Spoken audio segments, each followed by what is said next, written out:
Good day, everyone. Today, I've got a very young and very promising astrologer that I've been following for quite some time, and he's called Levanti. And his specialty is in electional astrology, actually. So we're going to have a good chat today. And tying that into the Venus retrograde period, because he's got some pretty good charts for us, very specific purpose, each and every single one of them, in different parts of the Venus retrograde. Hi, Drew. Hi, Donnie. Thanks so much for having me. It's been a long time coming for us to do something like this, hasn't it? I think we've been talking for like what, a year-ish or I think more? 2 years. I think or something. I think it's been longer than just a year, but honestly, Wow. time has been such a vacuum over the last couple of years. It's hard to say. Yeah, because I've been following your work and you've just been like just growing it into your own. And like I Oh, follow like astrologers of all types, and I just know that you're one of those that's like, well, maybe it's intuition, but I just know that you're gonna have a very illustrious career. oh, thank you so much. I appreciate that. It feels very encouraging to hear that. No, I think every one of us needs some encouragement, right? Like being an astrologer, well, the life is not as easy as you think, folks. It's true. So how do you get into astrology though? How did you? So I got into astrology in 2017. I was finishing up college at the time, and the degree that I was doing, it was sort of an anthropology degree. But I remember in college, one of my boss at the time asked me like, what are you interested in? What are your core questions? And me being a sort of college student who wanted to be able to talk about everything and think about everything all at the same time, I was like really interested in time and space. Right. And she was just like, what? And this is before I discovered astrology, right? But even at that time, through the discipline of anthropology, I was really interested in thinking about scale and how the imagination, like the human imagination, capacitates us to sort of think with time, think across time and space, and that those connections that we're able to make across time and space just through the imagination are actually really powerful for what emerges in our lives and in our immediate surroundings. So it's important. And then I found astrology after this sort of, intellectual interest in time and space. And I was like, oh, wait, this is a really useful tool for doing exactly this. So that's kind of how I got into astrology to start out with. I studied with Chris Brennan. I've studied with Austin Coppock and the School of Traditional Astrology, doing natal astrology, electional with Chris, and horary over at STA. So that's sort of my astrological background, but I would say that my interest in the esoteric and in all this weird stuff that we all do came way before that. And it actually started with the sort of my spiritual background as a child, which I always have a little bit of apprehension about describing because I have the moon opposite Uranus, and so in like the ninth house, my moon is in the ninth quadrant house, and so issues of spirituality and like having a very unconventional spiritual upbringing are definitely like in my chart in a way that can be difficult to describe. But essentially, it was sort of new age hodgepodge of sort of like Eastern metaphysics alongside sort of stuff like The Secret or like manifestation stuff, but before it was so popular. So I started going to that in like 2000 when I was very, very young. I was like 4 at the time. And eventually I had, a sort of breaking Mormon moment, so to speak, or Okay. like I didn't know that. yeah. And so after that, I was like, all this spiritual woo-woo stuff is, I don't know. And so my teen rebellion phase was like a materialist phase where I was like, no, it's just what you can touch. It's just what you can reason. And so for me, astrology was sort of a way to get back into the esoteric and back into the numinous. And that's been super important for me ever since. And so over the last year or so, or maybe even just the past couple months, it's been really interesting to see how electional astrology can transport us through time, both the past and the future, and what kinds of ripples that can make in our everyday lives, or in my everyday life, as the case may be. So I did a Venus in Sagittarius election, actually. I know we're going to be talking about Venus in Capricorn, but Venus in Sagittarius was a really interesting transit this year because it was in a sextile with Jupiter, which is a pretty auspicious configuration. If you're an astrology nerd like me, you'll know that that's reception, where a planet in a sign has an aspect with its ruler. And so that's not typically something that you would actually use in the astrological magic tradition, because typically, you know, a planet has to be strong on its own. It has to be in its own sign, like Venus in Libra, or Venus in Taurus, or Venus exalted in Pisces, what have you. And so in the course of this magical operation, I was thinking a lot about Venus in Sagittarius and you know, what does that sign have to offer? And in order to sort of meditate on that and bring that energy into my life, I was thinking a lot about my past with horses. And I grew up with horses a little bit. Like my aunt, actually, who was like a big spiritual influence on me, my Aunt Susan, she had horses, and she was also really into dreams and dream programming and interpretation. She was very into Jung. And with the horses, we would on the weekends go over and sort of work with the horses to see, you know, how they respond to us and how we can care for them. And, you know, taking that encounter with the horse really seriously in terms of what it does, or what it reveals about our own sort of issues and baggage and emotional complexes that we bring into that space of vulnerability with another creature. And so I was thinking a lot about this experience for the Venus in Sagittarius election. And if you're familiar with planetary magic, you'll know that bringing in images and thoughts and history, personal history with certain symbols is really important for creating these ripples and creating these connections in time that I'm talking about. So this is a painting. My mom's a painter. This is a painting that my mom did of a horse. It was on my altar. There were many other horse images on my altar. So here, there's like a bottle of wine that I offered, which is has a horse on it, and all sorts of horse images on my altar. And so I created some materials at this election. I made various oils and sort of, you know, actually some cannabis products as well. And one night, completely legal in my location, by the way. And I took the first night that I took the cannabis oil to have dinner with a friend. This was a friend who is from a town near Chicago where I live called Libertyville. So the theme of Jupiter and freedom comes to mind. So she's from Libertyville. And for the election, I actually went apple picking at an apple orchard, you know, apples, horses, whatever, apple picking in Libertyville. So I harvested these, and it was from her town. It was her recommendation. I didn't even realize that she was the first person I was sharing these products with. And she's a Libra rising. She's so important to this election. And so I get over there. She didn't know anything about the magic. She just thought that we were going to get high together. And okay. You're a Taurus moon, you get it. So I get over there. She has no idea what's going on, except that we're gonna, you know, make this lovely meal. And by God, it was lovely.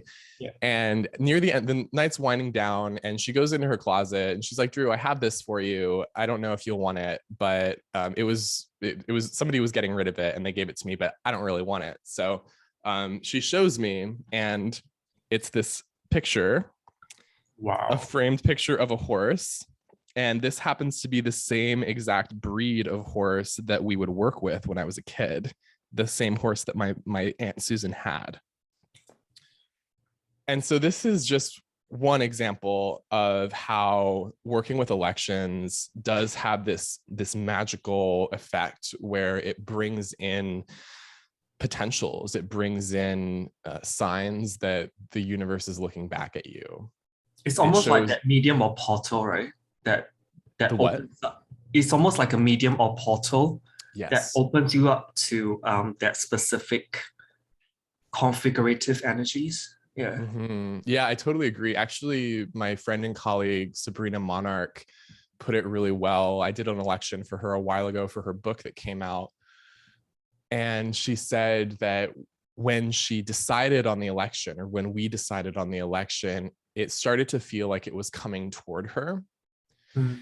And I think that's a really important thing that happens when you work seriously with electional, is that in focusing on the moment, in giving that chart your attention, you're giving it life, and you're giving it the ability to look back at you. And in so doing, you're giving the world an opportunity to look back at you. Or maybe a better way to put it is, you're opening yourself up to noticing synchronicities and magic around you. And I think that's a really powerful thing. Well put, actually.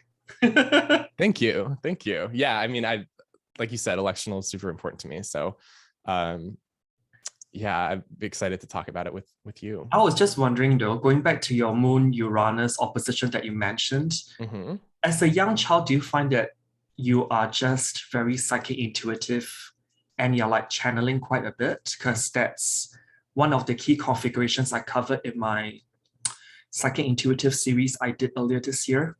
And Moon Uranus hard aspects, or even easy aspects actually, it can really make someone channel pretty efficiently, be it consciously or subconsciously. Yeah, I mean, the short answer is yes. And also my moon is separating from an opposition with Neptune. So it's all there, and that's all part of like a kite that I have, and like a Grand Trident fire with the Uranus opposition, kind of making the point of that. So yes, I think so. And it's funny that you mentioned channeling, because the I don't know, the spiritual background that I talked about with the group, and like making the joke about breaking Mormon, whatever, channeling was a big part of that. Not necessarily my own channeling, but the channeling of the leader. And so it's a very important theme in my life. And I don't know how I feel about the term channeling, but actually the more I've practiced astrology and worked with clients, the more I think it's a term that I'm becoming more comfortable with. Or can I say that you're just more attuned, because the moon can be very like feely around the sensitive. Their environment, and Uranus just kind of like, it connects you to the currents of the atmosphere in the here and now. Yeah. So you're very much into that. You're much more aware than you think.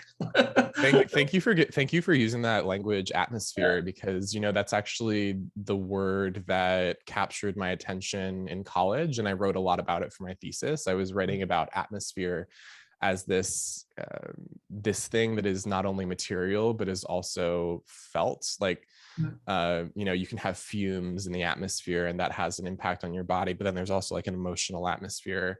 And so I was using the figure of the atmosphere to kind of bridge that and understand what happens sort of politically around that. But atmosphere has been really important for me as a figure over the course of my recent life. So I appreciate you highlighting that for me. It sounds like also you're channeling too. And also seemingly disparate things, you can just find the interconnectedness between things. Yeah, and quickly to do so. There's definitely a speed with Uranus, a need for speed. My moon's also an exact aspect to Mars. I have an exact Mars-Uranus sextile. So anyway, that's enough about my chart. The Scorpio rising is like, okay. A Virgo rising, just let the Scorpio rising talk here.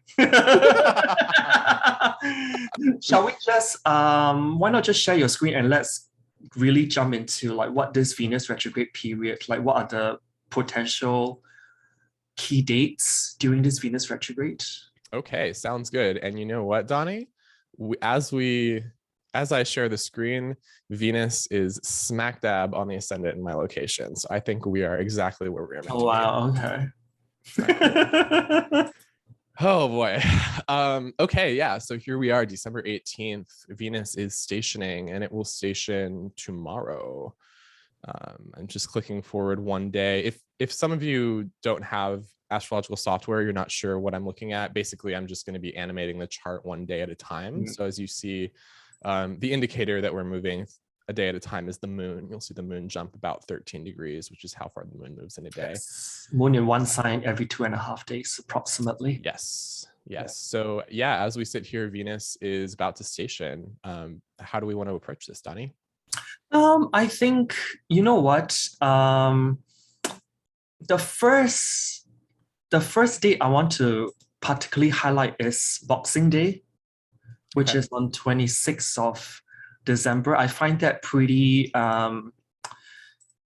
nice because although Venus has really gone retrograde and conjunct Pluto in the cosmos, it does have a trine from a Virgo moon. Right. It can really be like a day where if you want to purge your space of any items that could have or can have the effect of reminding you of love that has passed, maybe you can like just kind of clear up the space surrounding that. Yeah, that's interesting. Yeah, I like thinking about Virgo in terms of, I mean, it's an earth sign, so obviously there's that tangibility, but if you look in the charts of people who have people who are famous for products, for like commercializing beauty or commercializing domestic life, or commercializing food. Just as some examples, Ray Kroc, who was the initial franchisor of McDonald's, had Venus in Virgo. Kim Kardashian has Venus in Virgo, and like her sort of beauty products. Martha Stewart and Julia Child both have Venus in Virgo. And so these placements, I think, Virgo stuff does speak to items that can be bought and sold. And so I think it's really powerful that you mentioned that. And just to add another sort of layer of the astrology here, in addition to having the trine between the moon and Venus, Mercury is also applying to conjoin Venus. And so that's the ruler of the moon, right? The moon's in Virgo. So this aspect between the moon and Venus is also an aspect between the moon and Mercury. And so in terms of communicating and making any of those past situations explicit in language and like what exactly is going on with this. I do want to mention that this is very early in the retrograde.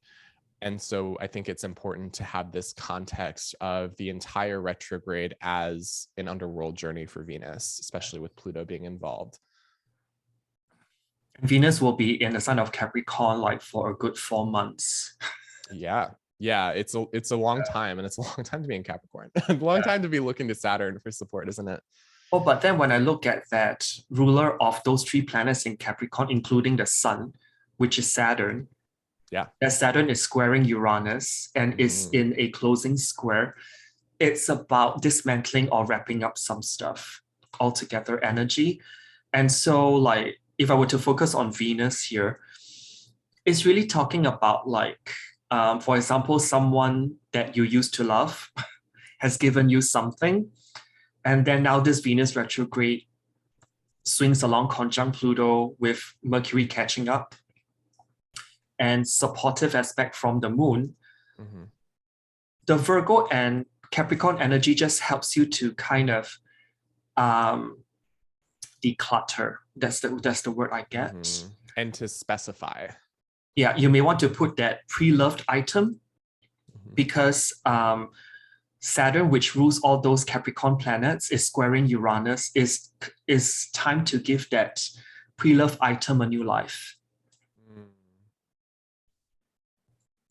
Maybe you can auction that off, Uranus and Taurus, put it on eBay. Well, I think it's interesting what you're saying in terms of like, giving something away or like letting it go.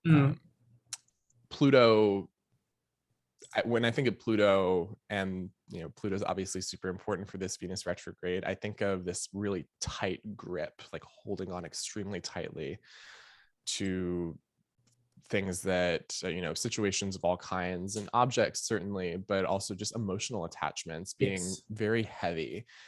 And I think that there's a manifestation of Pluto that is that, and there's also a manifestation of Pluto that acknowledges the importance of that. and knows how to let go and knows the power of letting go for our own transformation, and that there is this need to let certain things pass into the past and let certain things become part of the past.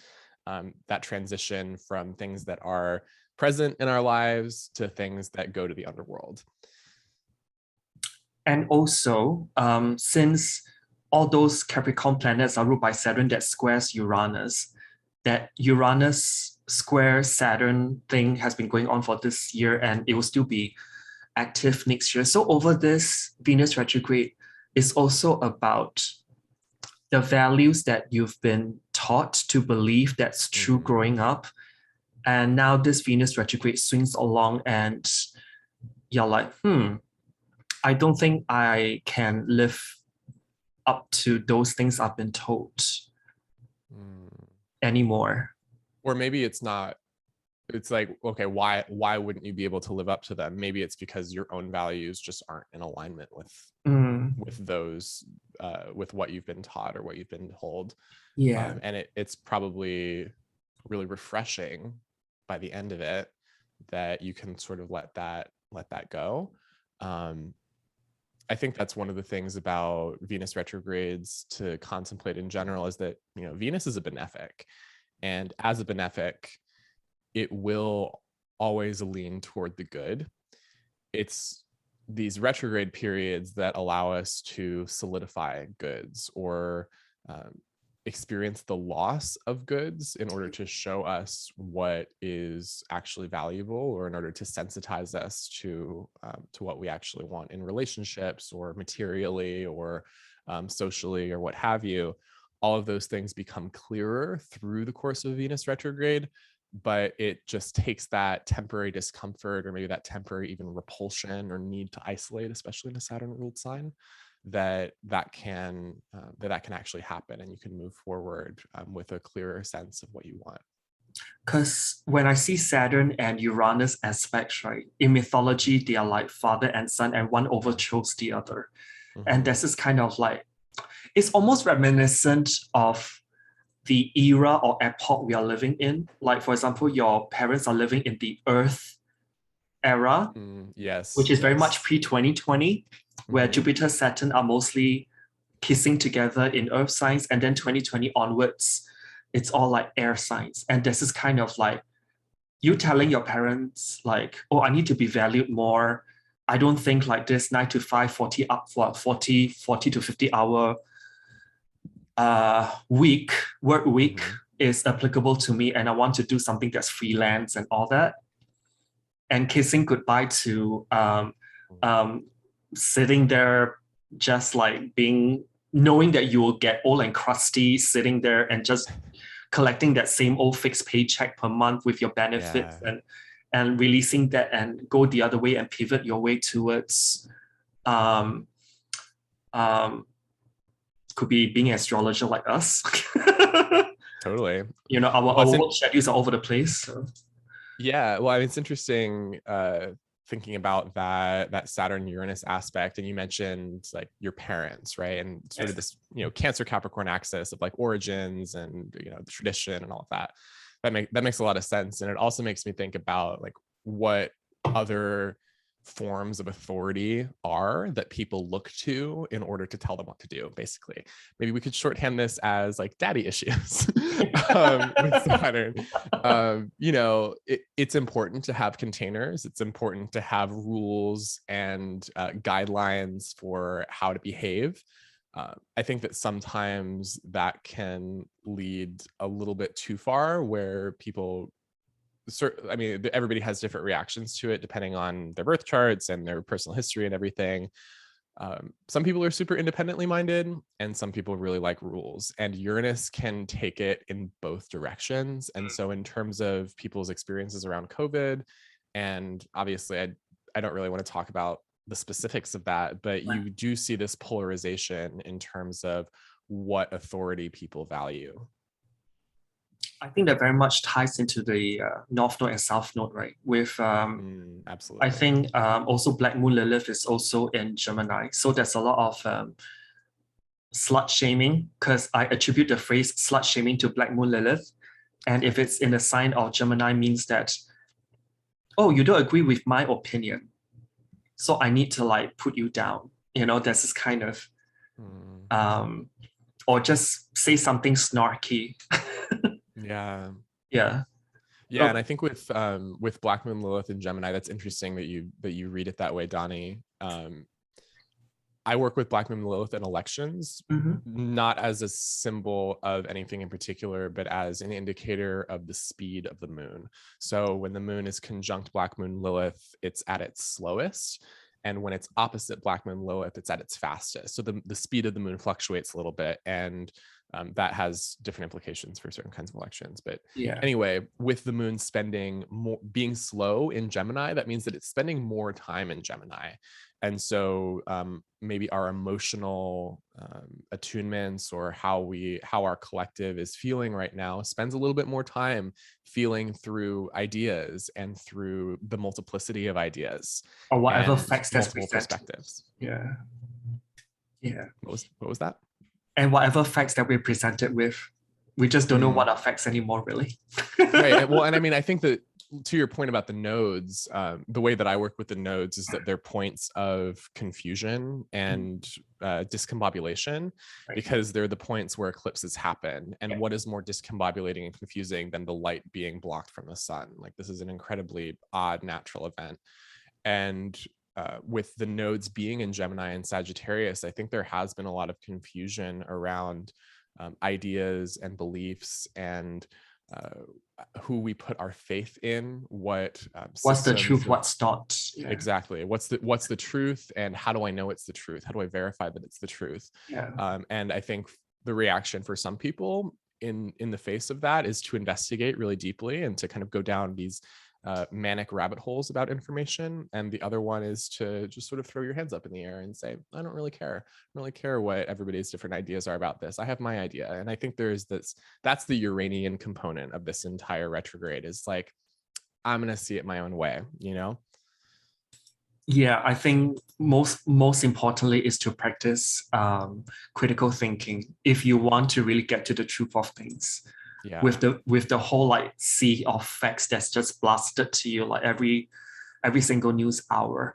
The next date how about we look at January 5th? Love it. Yeah. Love it. Well, I mean, it's super interesting because Jupiter has recently ingressed into Pisces at this point.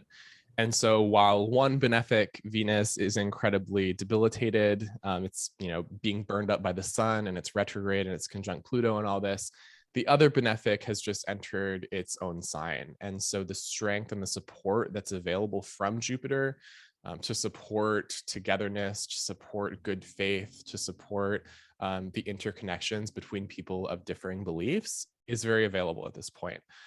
And in terms of this Gemini-Sagittarius nodal axis that we've been discussing, this conjunction of the moon and Jupiter is actually square the nodes right before the nodes change signs. And so to me, this looks like a final check-in or final revisitation of those Gemini-Sagittarius themes before we move on to different zones of confusion. And that the Gemini-Sagittarius nodes, the Gemini-Sagittarius axis is going to become a lot clearer, less manic, I would say. I think that the nodes have this effective mania a lot of times, where it's just like it's everything's blown out, Yes, it's like that Jupiterian brought to the extreme energy. And like in a Jupiter sign or in mutable signs, I think there's chaos that the nodes can bring to those areas. So what do you think about this state? I actually like this one because of where Venus is, because it is forming a sextile, close to exact sextile to Neptune. Yeah. Mercury has really moved on. Yeah. I think Mercury was with Venus on 29th of December. So this is like 6 days later after that date. And with the sextile to Neptune, while Venus will be retrograde still, is that perhaps I would say it's a very good day for much needed healing around heartbreak from the past, since Venus is still retrograde. Yeah. Yeah, and that Neptune aspect bringing in maybe a little softness to an otherwise intense experience, or a sense that, if we just tune out for a little bit, let things transpire that need to transpire, that there's some healing, like you said. I think that's a really beautiful interpretation, especially with the moon being there to highlight that aspect. Yeah, and there may be some emotional liberation with that moon and Jupiter together squaring the nodes, because it almost can be like a quantum leap of sorts. Because when I see planets squaring the nodes, it can be like a skip step to attain something faster as well. Yeah. And so with That's true. I have Jupiter square the nodes in my birth chart. I have that as well, by the way. Yeah. Oh, really? No way. I have that as well. So with that going back to that Neptune sextiling Venus, this can really be like play that was I'm sorry. Yeah, Neptune sex. I was thinking Uranus trine, but it's all happening, isn't it? Yeah, not yet. We'll go to that later. And with that Venus Neptune sextile, it can be like play that nostalgic song, watch that nostalgic movie. Some of you may want to visit a psychic to sort out some emotional entanglements. Yeah, I mean, I think that Neptune can also be, but I think that the things that you're pointing to are really resonant with Neptune and like the healing side of Neptune. And I also think that Neptune can be, like we know, delusional. And so can be. If there are, if the Venus retrograde is going to be a time of like purifying and cleansing things that maybe have been delusional, this is a moment to get really real about it. And to maybe cut through the Neptunian haze that is lurking around whatever situation. When I think of Venus Neptune sextile, right, I always think about that Katy Perry song, The One Who Got Away. Yeah. It's very much Venus retrograde sextile Neptune, right? That kind of energy is like, oh, should I have let that person go? And there's this kind of like, what if that person comes back and what should I do? There's this kind of like daydreaming thing as well. Oh, totally. Yeah, the mind can certainly wander, and we can, a lot of times with Neptune, it feels like the place that we wandered to is where we're supposed to be, but we don't even know where we are. So that can be a little rough. Well, maybe you just need some kind of like, smoke something to just kind of chill out for the day. Yeah. That can also down. How about okay, I just want to mention before the next day is that right over here, just before 8th to 9th of January, depending on where you are, January 8 to 9 will be when the Sun kisses Venus. Mm-hmm. And so from the 5th to the 8th is almost like the most underground that Venus will go for those particular few days.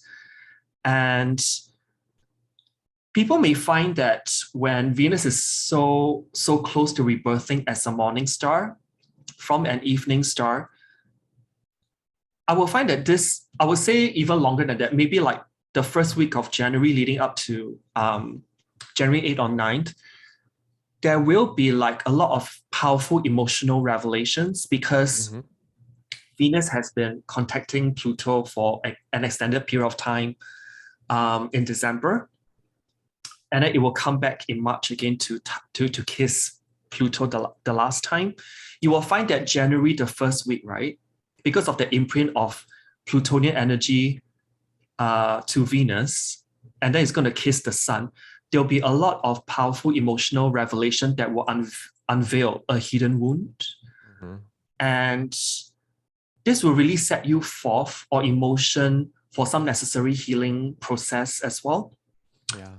And probably this week, the first week of January in particular, will be there's sudden realizations or awareness, at least, of what we want, what we value.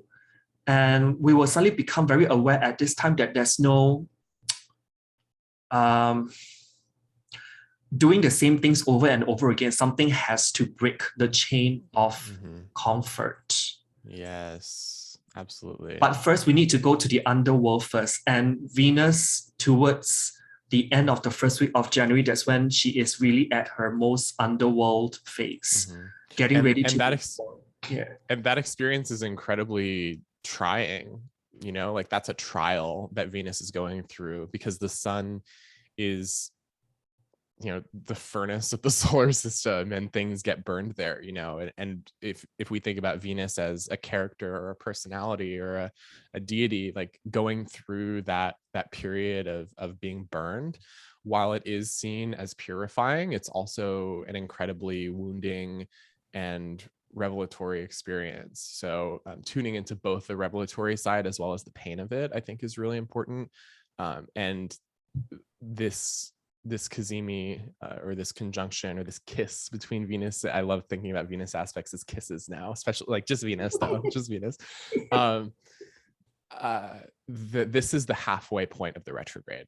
So you have half of the retrograde before this point and half of it after. And so this is a really important turning point for what are the solutions going to be.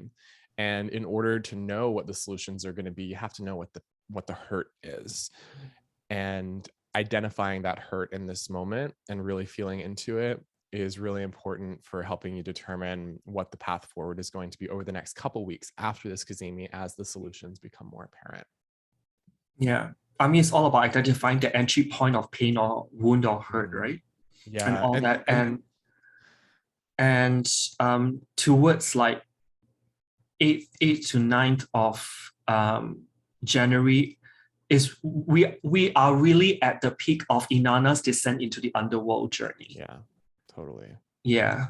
And so any kind of dark, unintegrated part of our psyche, we will need to embrace our shadows to experience like a rebirth from the heart level. Yes, I love that. And I mean, seeing the sun as the heart, like rebirth from the heart, that makes a lot of sense. And this is actually one of the charts that I was considering. If you do want to do like shadow work of some kind, or you want to like maybe meditate on what these themes mean for you, especially if Venus is somehow activated for you as like a Time Lord or something like that. This election with Libra rising and Venus on the IC in this very private and intimate place of the IC, with the sun during the Kazemi, and the moon is conjunct the descendant in an applying aspect with Venus. And so while this is not a chart that I would ever like, launch something for, I think it can be a really powerful chart for that sort of more introspective and private kind of revelatory experience. To find your emotional warrior within that moon in Aries. Mm-hmm. Yeah. And like the independence of that too.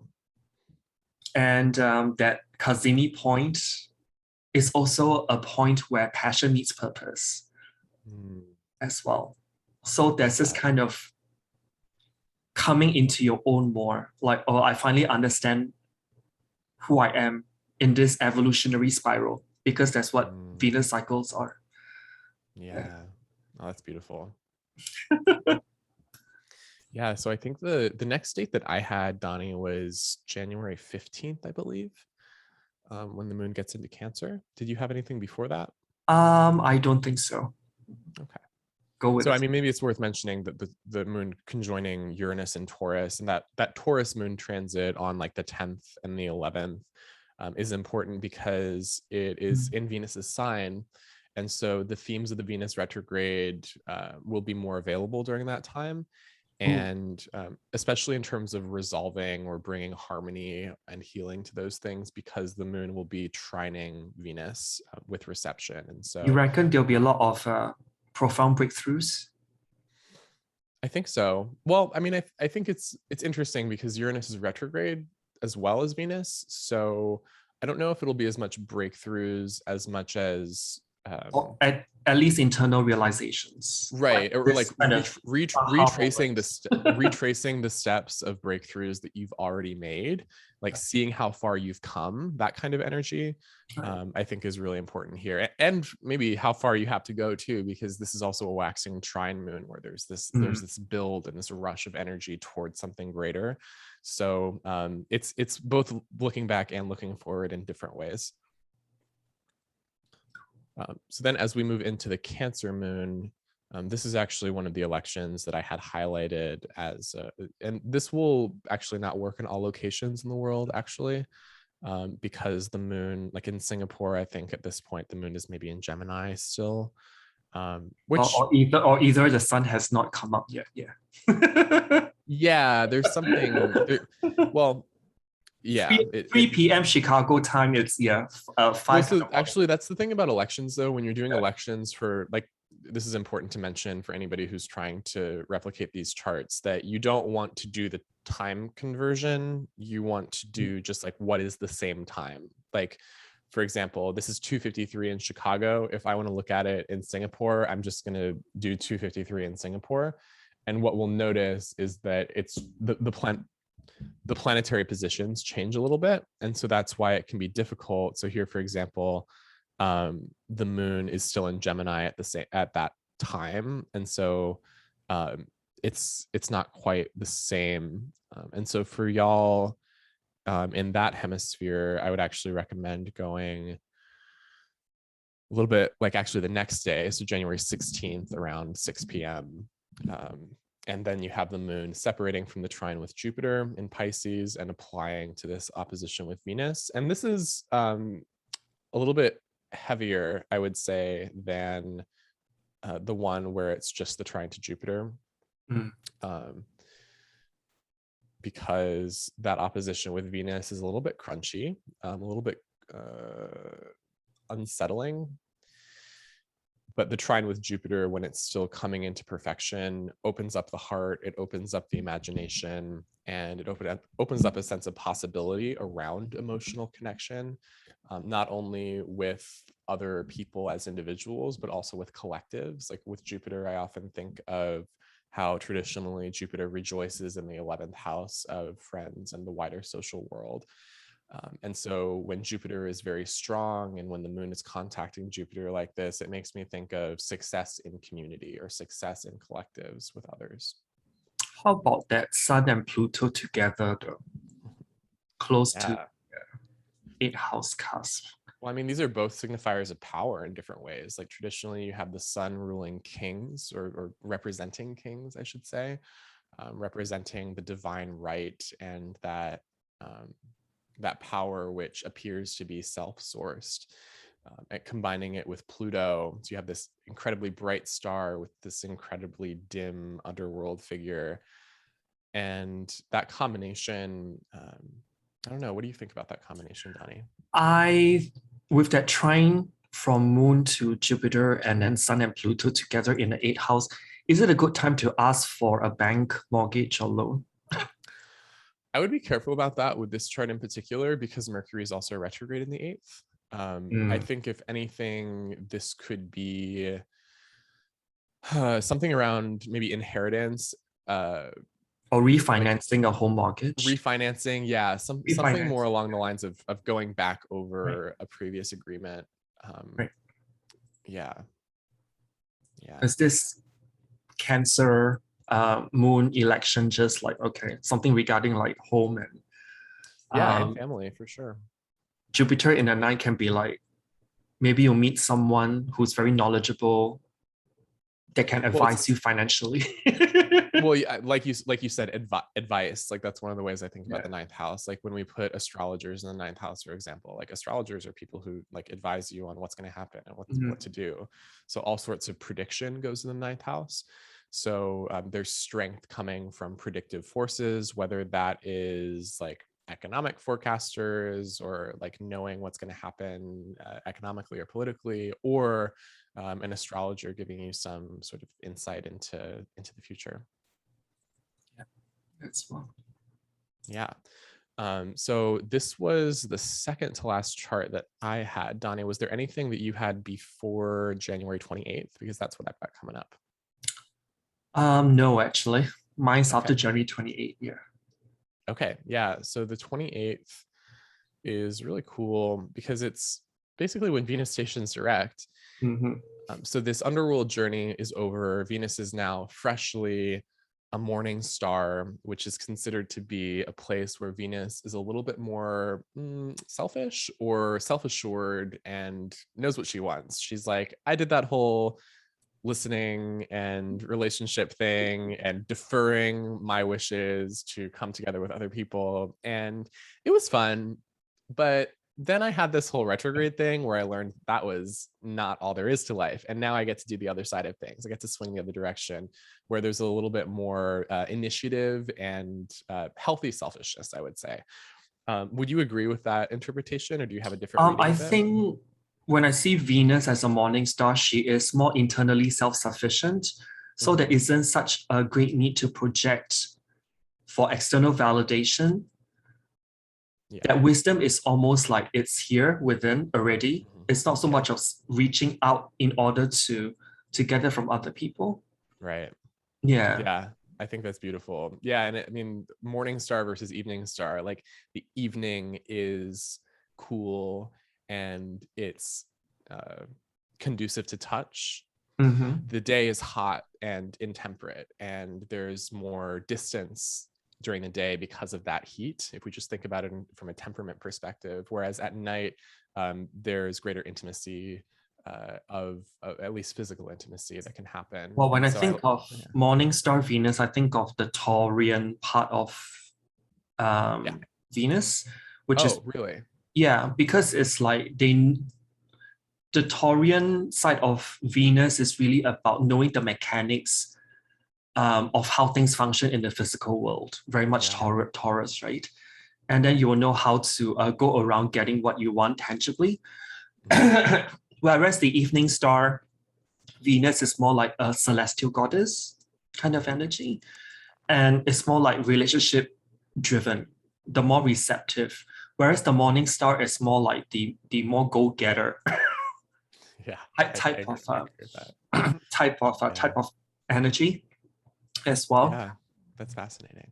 And how do you find that trine to Uranus though when Venus stations? And Uranus now has station direct as well. Right. Yeah. And it's so cool that they both turn around at the same time. And, when you have these, I like to think about each planet as sort of its own gear on the clock. And when both gears start moving the same direction at the same time, that's definitely a sign of some major changes, especially when we're talking about the planet Uranus. Like, of course, we're talking about changes. And by trine, I think that those changes to relationships or to values or to these themes that we've been talking about around authority, I think that there's a softness and an accessibility of making small changes or making very practical changes to all of those things. And after the retrograde, having this sense of what has been let go of, and what you want to build. So with the moon being in Capricorn here, conjoining Venus, there's an ability to plan and strategize and move forward with a sort of long-term mentality. So I'm really intrigued by that aspect to Uranus for how it can bring those more long-term mentalities of Capricorn into connection with the more revolutionary side of Uranus at the same time. When I see that triple Capricornian thing there, including Venus, Moon, and Mars, right? It's almost like when Venus turns direct, we will know who our true, be it loves, be it friends, be it those who support us, who are the real ones that's really for us. That will be for the longer haul of things, Capricorn, right? Yeah. And then that trine to Uranus means that we may be clearing our phone contacts more. Yeah, it's definitely like been there, done that. I was like, we know each other for this many years, and adios. Yeah, like I think that's it. Yeah. Well, Mars definitely brings that element of separation, and so does Uranus for that matter. Right. And I think that with the exalted Mars, it's like you can make good decisions around relationships in terms of um, what's going to be sustainable and like who is worth your energy um, to put into that relationship, right? And not to forget that Mercury just finished exact kissing Pluto. So our minds are in that kind of like, should I say categorizing? Yeah. Oh, yeah. I see what you mean. Yeah, it's like, oh, who to keep, who to dump, who to keep, who to Yeah. dump. Like there's this kind of like decluttering stuff as well to make space for more things. Yeah, I agree with that. And so the chart, like the rising sign that I have selected for this actually really highlights that Mercury. And typically, I don't recommend elections where the ruler of the ascendant, so in this case, Mercury ruling the Virgo rising, is retrograde. But um, given that we are sort of in retrograde land for all of January, it seems fitting. And Jupiter is conjunct the descendant, so there is a sense of like a very receptive and generous other party, and that you're potentially receiving some good news from the other party. And with the fifth house conjunction of the moon and Venus, there's some well measured, well reasoned pleasure that makes sense. And so if you've come together again with somebody, or you've solidified a connection that already existed, this is a pretty sexy chart to maybe consummate that, so to speak.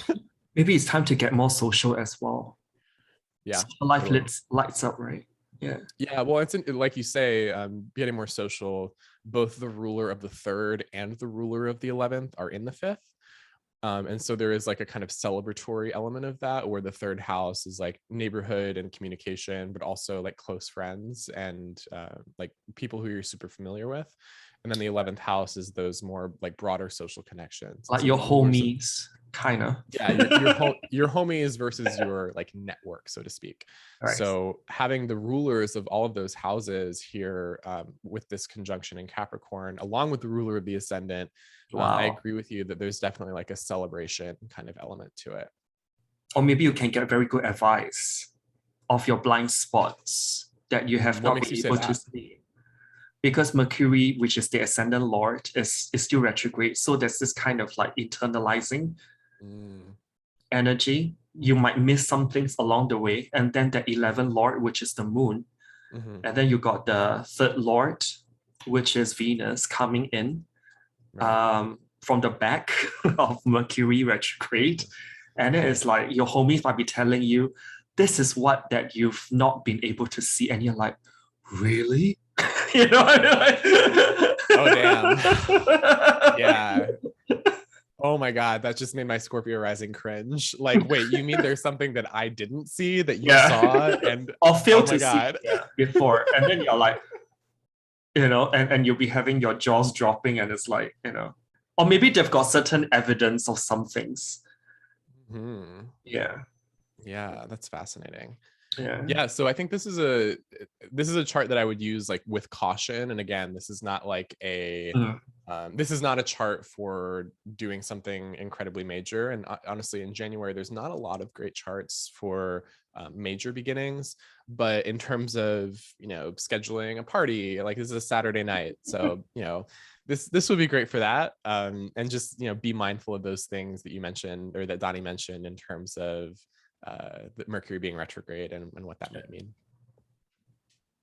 Well, or just kind of be sure that don't be too caught up in your own head, I suppose. Yeah. Oh yeah, totally. Like Mercury retrograde conjunct Pluto. Yeah, there's definitely like a burrowing investigative sense of that, where you can really spin out or tunnel vision. Yeah, totally, tunnel vision. That's oh my God, yeah, I'm just remembering certain experiences. Wow. Yeah, definitely Mercury Pluto there. Do you have any dates that, besides those we've looked at, that you may want to just cover? I think Or that that's all of the ones that feel the most supportive. I mean, there are certainly dates that we can talk about, like the trials and tribulations of, but I don't know if that's where you want to go for Charles and first. Yeah. Uh, well, just as a note that over this Venus retrograde period, Venus actually aspects all three outer planets, be it via sextile, conjunction, or a trine. It connects to all three outer planets. What's your take on Venus going retrograde for that long and touching, Yeah. or aspecting, I should say, all three outer planets? Yeah. Well, I mean, it's a personal planet with collective planets. And so it bridges the personal and the collective in very obvious ways. And I think that to some extent, the personal is always collective, or the personal is always political, as has been said. But I think that when Venus is doing something really important, like retrograding in connection with these outer planets, that connection between the personal and the collective becomes a lot more clear. And so we might be confronted with very concrete situations, like concrete earthy situations, where it's obvious that, for example, a person's labor is part of an economic system. And of course, people know this, but the foregrounding of that personal experience within collective events is going to be very highlighted. I would say because like Venus is contacting Neptune and Uranus, like we talked about earlier. I think because of whatever, honestly, this recent eclipses and plus Venus retrograde that closes up 2021, it may not be the most sociable time since most places are going into lockdowns again in one way, shape, or form. And so with this Venus retrograde aspecting Uranus and Neptune at different points in this period, we can be attracted to people who aren't available. This can be like projection, as in watching a film and getting like really nostalgic about how our social lives used to run pre-pandemic. There's this kind of reminiscing and nostalgic feeling that we may not have it back because certain things are actually permanent or semi-permanent, at least into the near future. And that, totally. Venus Uranus and Venus Neptune and Venus Pluto, when it's all summed up, it can be like collectively how we socialize and interact might be permanently changed. Yeah, because it's that shorter cycle connecting to these longer cycles. And so, there being a greater sense of permanence around that. And also with the earthiness of the transit, I think there's a sort of enduring, lasting quality of that. And I think there was something. And I would say it's for the rest of this decade, because the next time Venus kisses the sun while she's in retrograde is 8 years later. In Capricorn, you mean? Capricorn, yeah. Yeah. And this time it won't be aspecting Pluto. So this energy of what we're experiencing now, this Venus retrograde cycle, actually lasts on a longer term cycle, 8 years. Yeah, that's really interesting. And also something about the distant or the unavailability, or like being attracted to people who are unavailable, or and also the lockdowns, what have you. I mean, more of us are on, I don't know if you go to Omegle to chat, or, certain things like that. And you may just be chatting to this person for like a few minutes and then you're like, so taken by that person. And there's this kind of like, our social lives are very much touch and go. Yeah, very Uranian. Yeah, very Uranian. But also with the potential for depth and vision in terms of Pluto and Neptune. And of course, it's like, thanks to technology, which is Uranus, me and you can talk like, like this. But then imagine like people who don't have access to such things. Yeah, definitely. And so the isolation of yeah. Saturn, like it is ruled by Saturn. And so with the Saturn Uranus square that you were talking about and bringing a lot of our attention to, that isolation is disruptive. And I think one way to sort of look at that in a positive light is like, sometimes disruptions are good. Sometimes disruptions allow us to sort of short circuit with Saturn and with Capricorn, like systemic issues, and that blockage or that turning the power on and off can actually be really solving a lot of problems. That's sort of the first issue when you have a computer issue, right? Just turn it on and off and see what happens. And I think that there's a way in which the pandemic as a whole has done that and is continuing to do that. And I also agree with you that the impacts of this period of history that we've gone through are incredibly long lasting. And the reason for that is because of the shift from Earth to air, and that we are still, we're going to be in this Saturn Pluto cycle, which was kicked off by the pandemic, for the next 35-ish years.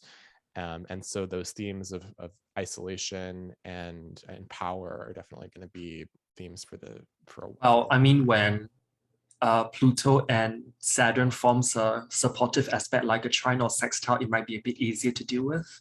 Yeah, like Saturn and Gemini, which will be conjunct Uranus. Wait, is that true? I think that's true. Yeah. But just like based on this decade alone, it's going to be very I mean, I've touched on the earlier video regarding the VenusStarPoint in Capricorn, and this one is more gnarly than once before or once after, because of that extended kiss of Venus and Pluto. Because I'm trying to think of another like erotic metaphor for like a Venus Pluto contact. Venus Pluto can mean like reading one of those like erotic novels with Fabio on the cover, right? I don't know who's still reading that. That feels a little more Venus Neptune to me personally, but but Pluto can mean all the dirty stuff, you know what I mean? Yeah, like the possession and the intensity. 50 Shades of Grey, yeah, definitely. Along those lines, because honestly, with this Venus Pluto like extended kiss in December, I've been getting a lot of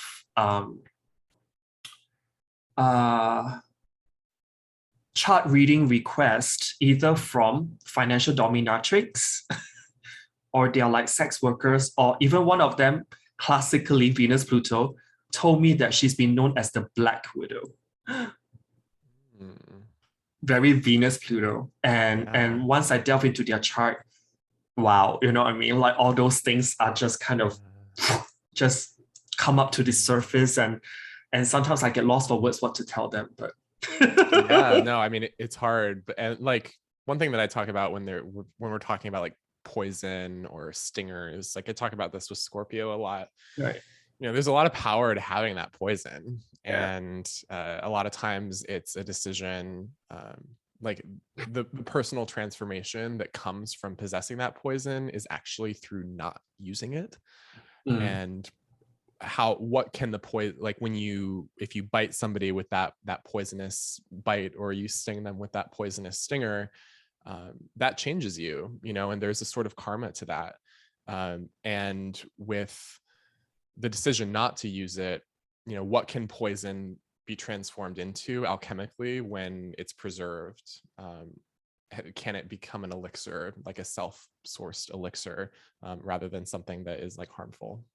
Since you're talking about Scorpio, right? You can either be like a scorpion, in the end turning that poisonous sting of a tail onto itself and self-destruct. Yeah.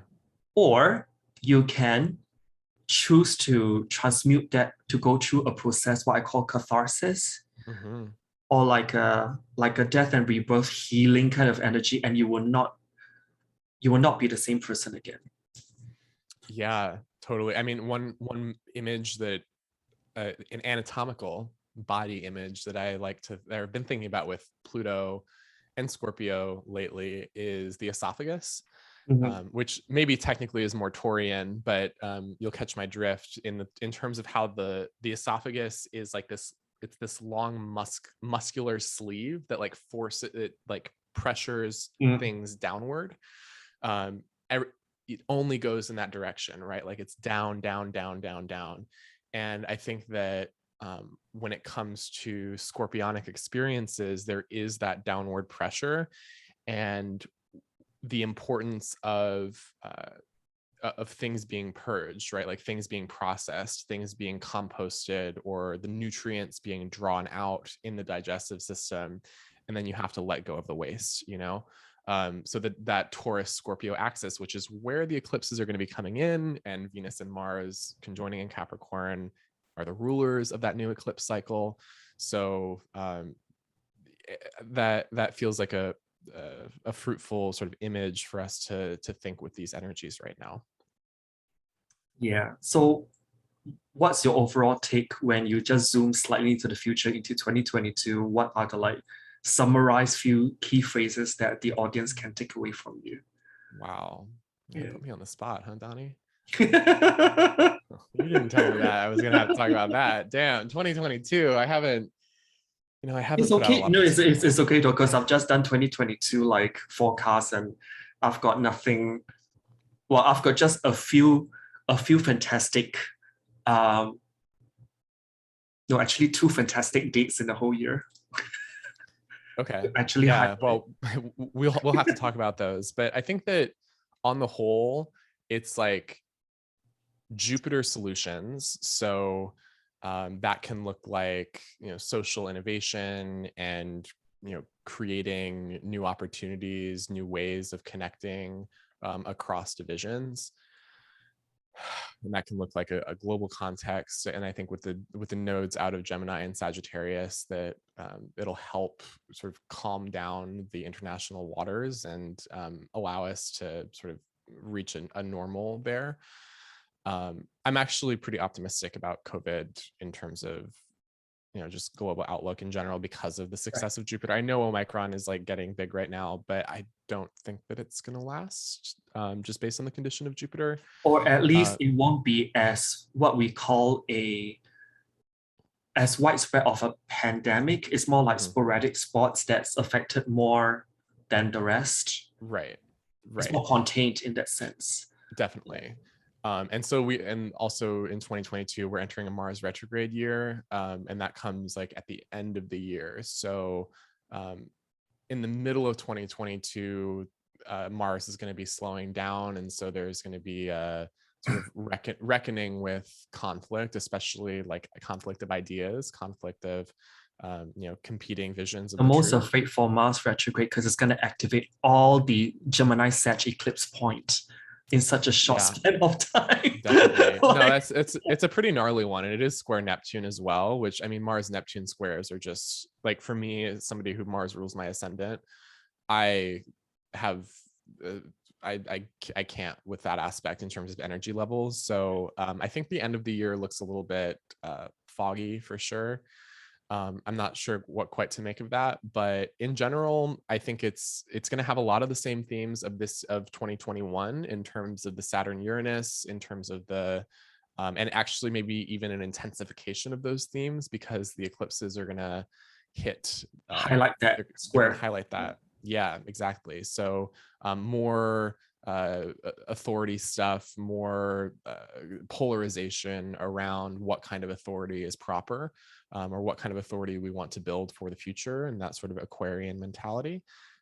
So yeah, those are just some thoughts. I know you asked for like short phrases and I gave you like 5 paragraphs, but no, not really. I mean, the next thing I want to ask you will be something regarding the Green Revolution. The North Node will be in Taurus and Uranus is there. When you say the Green Revolution, can you tell me what you mean? Well, it's more like growing more of your own, even in your small little apartment, in the corner, and set up like a few pots of herbs, at least. Yeah, especially with the North Node moving through Taurus, I think that all of us will be growing something, like in our houses, how small we are. I think that that's a great way to do it. I think it's important to have sort of connection with living things that are not our own bodies, and to do so when those things are alive instead of dead. I think that's good. And that axis of life and death, Taurus and Scorpio, we could say, is going to be super active. I haven't thought about that too much, but what I would say about what the Green Revolution, Uranus and Taurus has already brought a lot of new food technology, from Beyond Meat or whatever kind of Impossible Burger. Impossible, I think we have it. yeah, Not too stuff sure. like I want that. to try that again. I've tried that once. Yeah. Yeah, I actually don't mind it at all, but Okay. I think that there will be an upsurge of the availability of that product, and maybe even arguments that is the future becoming more common. Oh, what is that called? Lab grown meat, was it? Yeah, Yeah. stuff like that. So yeah, food technology, but also financial technology. I mean, Taurus is also money. So that green revolution coming alongside sort of economic transformations that might involve, whether it's cryptocurrency or just a reshuffling of What's that thing people's called? relationship to money. Central bank digital dollar, was it? Or digital currency? I think that's what it's I don't know. CBDC. Yeah, I think so. Yeah, I do feel like the next few years are like, just because we've come out of these, like 2020 was a ridiculous year in terms of like cycle shifting and everything. The next 19 years until the next Jupiter Saturn conjunction, we are living in that sort of transitional moment. And I think that as a result of that, we can look to the Taurian side of things in terms of being very grounded and rooted in our everyday lives, and connecting to touch and the senses as ways of resisting some of the relentless acceleration of different things that we might not actually want. And so I think that's part of the Saturn Uranus story too, is like this conflict between the future and the past. And that shows up in so many different places, so many different issues. But I think it's going to be a really important one in 2022 because of that aspect and because of the eclipses. I'm just thinking of my niece actually, because it's almost like the kids that's growing up still in school right now, they are carrying the brunt of the impact of whatever's going on the most. Yeah, and I mean, all of this is happening in the sign of their natal Pluto. I mean, assuming they were born like 2008 or later. Yeah. And so this being a really like formative experience for them. I remember, like, for me personally, 9/11 was an incredibly formative experience. I recall that day as well from my university dormitory. Guess people know age now. Okay, yeah. So I mean, well, the reason I bring it up is because it aspected or it was in the 9/11 was a Saturn Pluto opposition in Gemini and Sagittarius. I natally have Pluto in Sagittarius. And so that aspect for me was like one of my earliest memories that 9/11 was. And I think that for so many people, so many young people, that the pandemic is going to be very formative as well. And I mean, I have a lot of, I have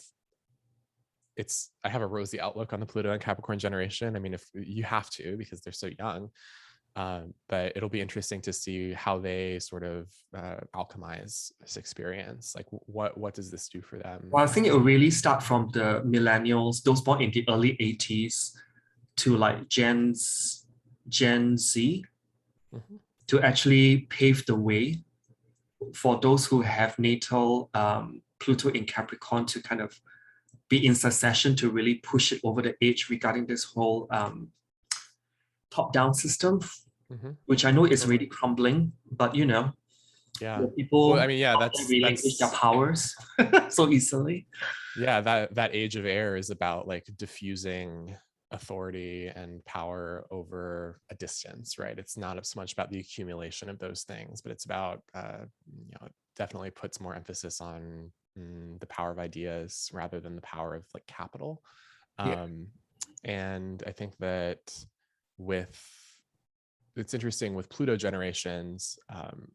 I find that adjacent Pluto generations, so like Pluto and Scorpio, Pluto and Sagittarius, tend to have different concerns at a collective level. And I find that the sextile tends to be very collaborative. So like people with Pluto and Libra, I mean, that's not to say that as a Pluto and Sagittarius, I don't get along with Pluto and Scorpios, but I think that we are concerned with different things. And I found a lot of harmony and collaboration with people with Pluto and Libra. But with Pluto and Capricorn, Pluto and Sagittarius people, there's actually antitia between those signs. Those are signs of equal light. So when the sun is in Sagittarius, the day is the same amount of time as when it's in Capricorn, because it's like equal distance from the eclipse or from the solstice. So I think that there actually will be collaboration between Sagittarius and Capricorn Pluto generations. If any of y'all are out there, I don't know.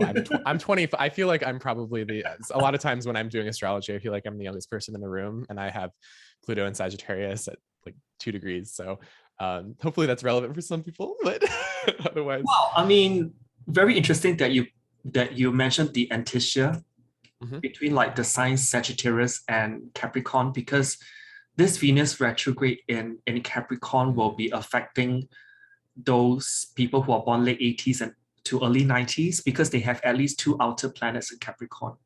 Totally. And so this will even have Saturn. Just change the way that they value how they work, how they want to make it in the world. There must be like more than just the daily grind, which is Capricorn, and being underappreciated Capricorn, and you're just kind of thrown to like do all the hard labor work. Nothing wrong with hard labor work. Some people like to do that. But whether is it valuable to always throw yourself out and devalue yourself in that way? Yeah, I think that'll be especially important for people with Jupiter in Cancer and Saturn in Capricorn, because that whole Cancer Capricorn axis is going to be highlighted for them. Right. And in terms of impact on the world, or like being in the world as a sort of a bigger thing outside of your daily experience, I think that those people are going to have some pretty deep questions about what they want their impact to be. I often think about impact when I think about like Jupiter and Saturn stuff. So those millennials, like with the outer planets in Capricorn, this is definitely an interesting transit to check in on like the disillusionment with systems, like especially the ones with Neptune in Capricorn, like the promise of, going to college, get a job. At least this is a thing in America. I don't know how much resonance it has in a global context, but Neptune in Capricorn sort of symbolizing this expectation or this dream of a certain like this paved way of like get your degree, do this, like the and the reality has been so different, and like those people were born into, or they sort of came of age during the global financial crisis. So well, so it's almost why I want to mention people who are born like millennial in the late 80s to early 90s is because it's like this Venus retrograde will continue in Capricorn for quite some time. And so it will somehow hit their outer planets, and they'll somehow awaken. It's like peeling back the onion. Because when I think of Venus cycles, it's like that evolutionary spiral. So you're going back to the core of things. So you're like peeling one layer by layer like an onion or cabbage. And you get to the core, it's like, is this what you really want for you? People always ask me recently, like at least in the past year, like, can I ever get back to normal? Then I said, what is normal for you? I replied back. And it's like, go back to the office pre-2020. Then I just said like, like people say work from home is just temporary, but I beg to differ. I agree. Yeah. And with that, a lot of things will be changed, and you need to kind of reshuffle how you approach each house in your chart with the mindset that, I'm moving from the earth era. When I think of earth element, it's a downward compressing energy. And we've shifted to the air era, which is very horizontal and very shifty around. So I told people this. The earth era is really about that thing of working for that many decades of your life and really giving away that many decades of your time. And then you just find yourself retiring and feeling, that's my use on earth. In the air era, I don't think there's such a thing called retirement. That's interesting. I don't think there's a thing called retirement, and everything is really about what have you accumulated here, which is air. And at any age, you can still serve as a coach, you can still serve as a mentor, and those things you can do it online. Well, yeah. What have I would say? Yeah. What have you accumulated here? Although accumulation, I think, is more of an earthy thing. I would maybe offer the image of like, how far can you extend from here? Like how extensive is your thought? How far does it travel? Because that is what air does. It's incredibly mobile, and so just horizontally spreads out. Yeah, exactly. No, I love that image of horizontality. That's beautiful. And how you can actually lead people. I think that's your mission statement. Whereas in the Earth era, it's more like, how much profit can I gain from these people? Like there's a shift in paradigm of thought, and it's more of like, perhaps in the backdrop of we are having less and less earthly resources to go about. And then we know that we're all in this together, and how are we going to like just shift and adapt really accordingly. Definitely. Yeah. So this is roughly, there's already a lot of discussion this time. Do you have anything to pitch, Drew? Yeah, so I am getting in. My Venus retrograde is my third house, and I'm writing a lot. So check out my mailing list. It's on my website. Get on my mailing list, and I send out little tips. Like I just sent out a tip for remedies for the Venus retrograde, like little things that you can do in your everyday life to sort of make the retrograde more palatable and productive for you.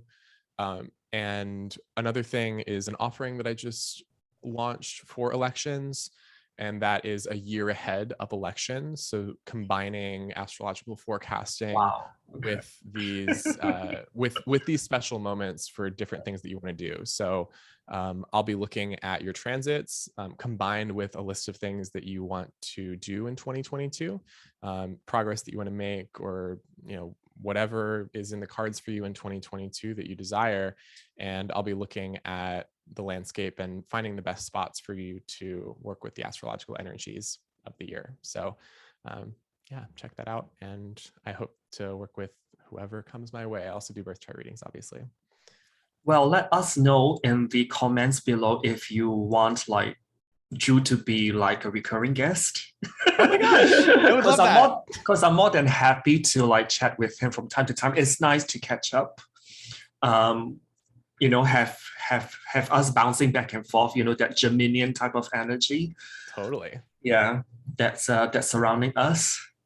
Yeah, definitely. I mean, we have a Moon Venus synastry conjunction, so I think it can definitely. I'm not telling you, the audience, what sign it is, but you don't tell them, because people are trying to decipher my chart. You know what I mean? Like, oh, okay. Well, you'll have to edit out the part where I mentioned your moon sign. No, it's fine. It's I think there's too many moving parts for people to figure, and you're mentioning like inner planets, so it can just be anywhere really. So anything more you want to tell the audience regarding this session we just had? No, I think this has been great. Yeah, no, thank you so much for the opportunity to be a guest today. I think it's really cool to talk with you. Even though we've studied with different people and we have sort of different backgrounds, it's cool to kind of come together in a channeling space, so to speak. Both kind of riff. I mean, I always find it very interesting when I have guests on my channel, and that's when I really become alive, because there's always stuff that I don't know, or I'm not as proficient about. And so you're like, oh, even when I'm talking to you, I'm learning stuff as well regarding, things. Talk about Age of Air, right? Like that's Age of Air is really like, you have your little group of like working people around you, like it doesn't have to be big. We're all learning. Yeah, and then I have like, well, right now I'm doing all the stuff on my channel by myself, so it really gets to me. Sometimes I go crazy. But maybe next time, if I'm like more established, which I need your subs, and comments and likes and all that, whatever. Yeah. I'll send them your way. Don't worry. That maybe I'll be able to have some leeway to employ people to offload some things off me, because I really need to what do you call it, focus and yeah. Yeah, definitely.